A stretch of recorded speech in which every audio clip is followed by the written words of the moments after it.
Hola, ¿cómo están? Mi nombre es Ornella y bienvenidos a un nuevo video, claro que sí.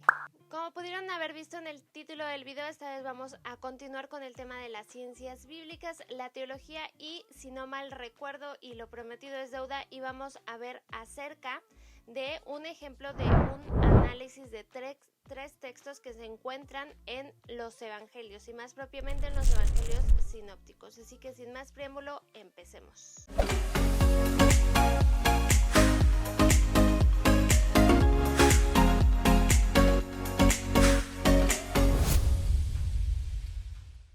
Aunque pues la verdad sí va a haber más preámbulo, les tengo que decir dos puntos importantes antes de entrar de lleno al ejemplo. Y número uno, ustedes me estuvieron diciendo, y así es, les doy toda la razón. Claro que las ciencias bíblicas abarcan más materias aparte de la crítica textual y aparte de la crítica literaria, etcétera, etcétera, etcétera. Abarca más materias como antropología bíblica, filosofía, filología, eclesiología, historia de la iglesia, historia del pensamiento cristiano, las lenguas originales, etcétera, etcétera, etcétera. Abarca más cosas y no solamente se centra propiamente en las críticas textuales, literarias, etcétera. Y pues sí, eso. Aparte, hay otro punto importante a considerar antes de entrar propiamente a los ejemplos, y es el siguiente. El siguiente punto importante a considerar antes de entrar de lleno es que para los evangelios sinópticos Mateo, Marcos y Lucas existen diferentes hipótesis, diferentes teorías de cómo se conformaron o ahora sí que quién le copió a quién o en qué se basaron. La más común es que tanto Mateo como Lucas se basaron en Marcos para escribir sus evangelios. El evangelista o los evangelistas se basaron en Marcos, pero el evangelio de Marcos es mucho más corto, o bueno, no mucho más corto, pero sí más corto que Mateo y Lucas. Aquellas narraciones o aquellos versículos agregados, existe otra hipótesis y otra teoría de que existe o había otra fuente de la cual pues ya no tenemos, que es la fuente Q, y no se refiere a los papiros encontrados en Qumran, sino así como fuente Q, que se basaron tanto Mateo como Lucas también en esa fuente. Espero haberme dado a entender. Y pues ahora sí ya, dicho lo anterior, así ya podemos comenzar con el tema, con el ejemplo y con el análisis bíblico. Pues amigos, para hacer este análisis, el texto que elegí es el de que Jesús comienza su ministerio. Lo encontramos tanto en Mateo, en Marcos y en Lucas, pero cada uno con sus diferencias. Y pues bueno, antes de empezar les quiero decir que dentro de lo que cabe, dentro de lo más que puedas, trata de acercarte en un principio al texto bíblico sin los prejuicios y sin las enseñanzas previas que tú ya tienes, para así tal vez abordarlo desde otro punto de vista, tal vez llegar desde otro ángulo que te ayude a hacer una interpretación no mejor, sino desde otro punto de vista en donde estoy segura que Dios te va a enseñar algunas otras cosas o algunos otros pasajes o características que quizá habías pasado desapercibidas. Y pues bueno, la Ornella del futuro les va a ir enseñando, la Ornella que esté editando, les va a ir poniendo las gráficas, les va a ir poniendo el ejemplo. Entonces, lo que yo hago normalmente es poner en una tabla con 3 columnas los textos tanto de Mateo, de Marcos y de Lucas, para así compararlos y no andarme moviendo en la Biblia de aquí para allá y de allá para acá, para ir ubicando los textos. Entonces, como les dije, vamos a ver el ejemplo de que Jesús comienza su ministerio. Este pasaje se encuentra en Mateo 4, 12 al 17, Marcos 1 del 14 al 15 y Lucas capítulo 4, 14 y 15 también. Entonces, como les dije, yo lo pongo en una tabla como la podemos ver para ir comparando así los textos. En teoría, pues son la misma narración, pero vemos que está planteada y que está ahora sí que escrita de manera diferente.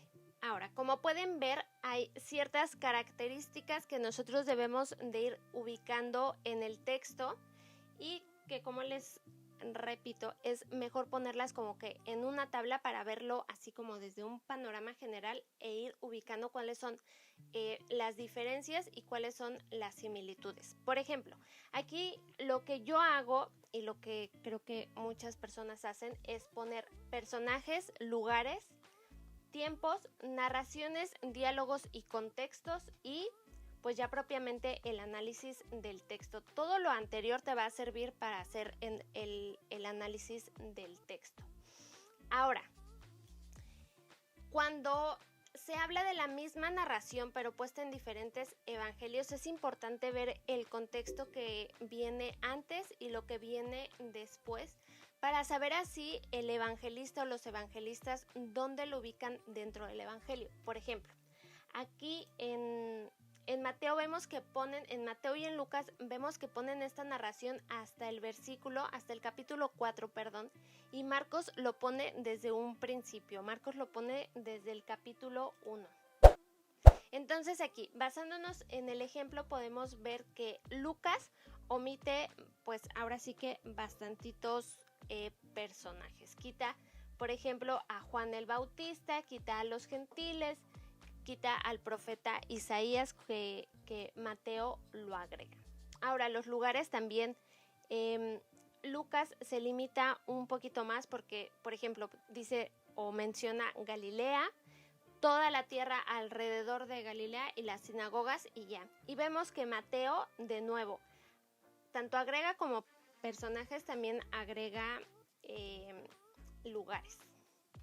Ahora, también vemos la cuestión de los contextos que, como les digo, es importante. Y el contexto que le precede, todos traen el mismo contexto que viene antes, pero el contexto que viene después es diferente, como pueden ver en cada uno de los evangelios y sí, en cada uno de los evangelios.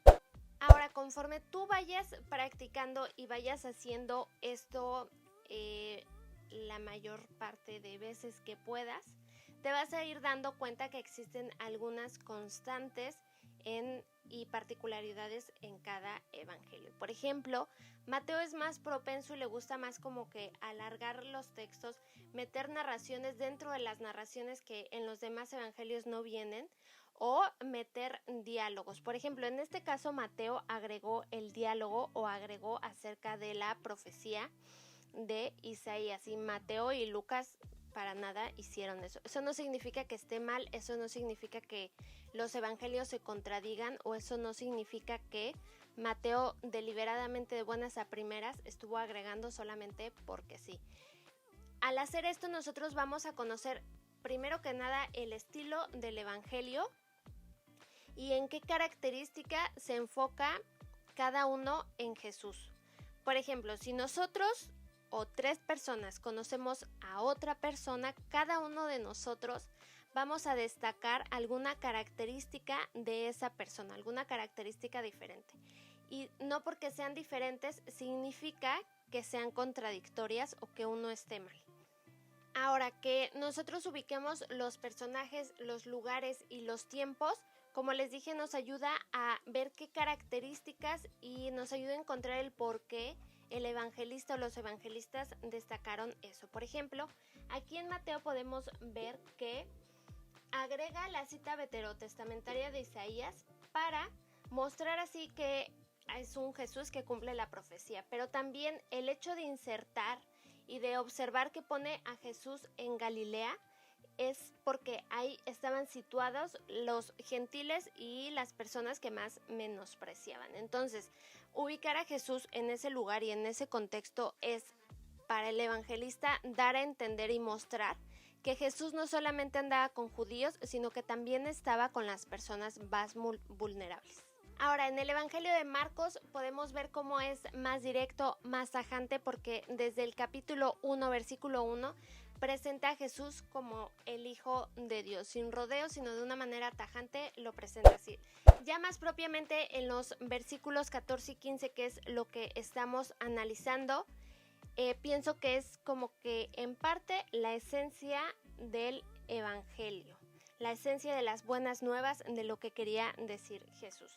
Vemos, por ejemplo, cómo da una serie de pasos el evangelista, sin verlo como una serie de reglas que debes de cumplir, pero de una serie de pasos, al decir que Jesús estaba diciendo que el tiempo se estaba cumpliendo, que el reino de Dios ya se estaba acercando, o ya se había acercado, que debían de arrepentirse y de creer en el evangelio.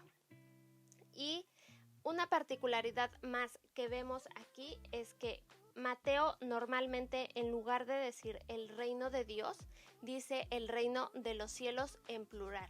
¿Por qué hace esto? Número uno, porque el evangelio de Mateo es más como, pues Mateo como judío se creía o se decía que no se debe de nombrar de Dios en vano, no se debe nombrar a Dios en vano. Entonces, en lugar de decir el reino de Dios, decía el reino de los cielos en plural, porque era como algo pues más grande, algo mayor. Entonces vemos esa particularidad y esa característica constantemente. Ya vimos dos acerca de Mateo, que es que agrega, que se da como que más rienda suelta al momento de escribir, al momento de narrar, o se dan, y que inserta narraciones, inserta diálogos, y que eso, en lugar de decir el reino de Dios, dice el reino de los cielos. Ahora, algo padrísimo que a mí me gusta mucho descubrir, me sentí muy ñoña diciendo eso, pero que a mí me gusta mucho descubrir al momento de hacer estos análisis y de hacer estas comparaciones, es cómo el Evangelio de Lucas está tan diferente en su gran mayoría en esta narración, aunque se supone que es la misma, está muy diferente. Se habla de un Jesús que volvía, que venía en el poder del Espíritu a Galilea. ¿Por qué se habla de un Jesús así? Pues porque venía de ser tentado, venía ahora sí que en el Espíritu, para continuar su ministerio, para continuar enseñando, pero digamos que Lucas se limita un poco más y no habla nada de que se tienen que arrepentir ni nada de eso en esta parte en particular, sino que nada más lo limita a decir que Jesús continuaba enseñando en las sinagogas. Ahora, otra cosa que les puede servir muchísimo es también comparar versiones. Eso yo creo que muchas personas lo hacen, y tratar, aunque no sepas, aunque no hayas tomado clases, de tener una Biblia interlineal y que te pueda ayudar a ir checando también ciertas palabras clave que como dicen en el original, porque puede ser, por ejemplo, arrepentimiento, pero puesta de diferente manera en cada uno de los evangelios. Entonces, eso también te puede ayudar para ir sumando a tu análisis. Y por ejemplo, como este cuadro, yo tengo varios que he hecho de diferentes narraciones que vengan en los tres evangelios, o nada más en en Mateo y en Lucas. Y aparte tengo un cuadro general de cada uno de los evangelios para ir anotando ahí sus particularidades e ir descubriendo ahí la teología de cada uno de ellos. Por ejemplo, agrego cosas tanto teológicas como no teológicas, como datos y las particularidades de cada uno de ellos. Entonces, por ejemplo, analizando cada una de las particularidades, yo agregué aquí que Mateo es un evangelio que insiste en el tema de la justicia, de la misericordia y de la fidelidad. Y así voy agregando de cada uno de los evangelios sinópticos, les repito. Ahora, por ejemplo, en otras narraciones se destacan ciertas actitudes muy humanas acerca de Jesús. Por ejemplo, cuando Jesús entra en el templo, y que se enoja de que ve que están vendiendo, que están lucrando. Entonces vemos que ahí se destacan ciertas particularidades. Por ejemplo, en Mateo y en Marcos se ve a un Jesús como más firme, más humano, pero en Lucas se ve a un Jesús más humano en materia, o en el hecho de que se adolece por la ciudad de Jerusalén. Y eso, ¿cómo lo sacamos a conclusión? Número uno, por los diálogos que vienen dentro de esa narración, y también por también por los contextos. Algo que también te puede ayudar es dónde, como les decía, dónde ubican en lugar, tiempo y espacio a Jesús.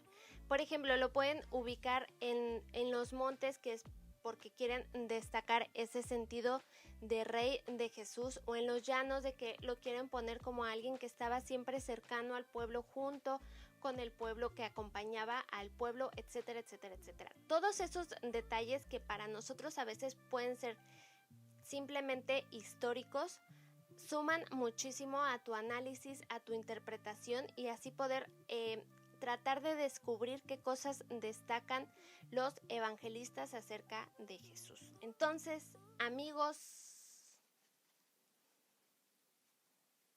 mis perros, amigos, hermanos, espero les haya ayudado, espero les haya servido, y yo espero haberme dado a entender con este pequeño ejemplo de cómo por medio de la crítica textual y crítica literaria podemos nosotros hacer un análisis de los textos, acercarnos a los textos y poder así descubrir la teología y las particularidades de cada uno de los evangelios. Déjenme en los comentarios ustedes de qué manera hacen sus análisis, qué le sumarían a la tabla, qué le quitarían a la tabla, si les sirvió, si de plano pues no les ayudó en nada. Pero déjenme sus comentarios, no olviden suscribirse, darle like y todas esas cosas. Yo espero a futuro seguir abordando estos temas acerca de teología, de las ciencias bíblicas, porque veo que es algo que a ustedes les interesa mucho, el hecho de estudiar teología, y es algo que pues claramente a mí también, pero que también me da muchísimo gusto. Entonces déjenme sus comentarios y todas esas cosas, y yo espero nos vemos la próxima semana, claro que sí. Mamita chula, este video se va a estrenar el martes 27 de septiembre. Es el día que tú llegaste a esta tierra, es el día que tú llegaste a transformar la vida de cada una de las personas que tú conoces. Felicidades, mamita chula, feliz cumpleaños, qué bonito compartir contigo tu cumpleaños, vivir contigo, festejar contigo y compartir tanto alegrías como tristezas juntas. Muchas felicidades, mamita chula, te quiero mucho, mucho, mucho. Eres una luz en mi vida.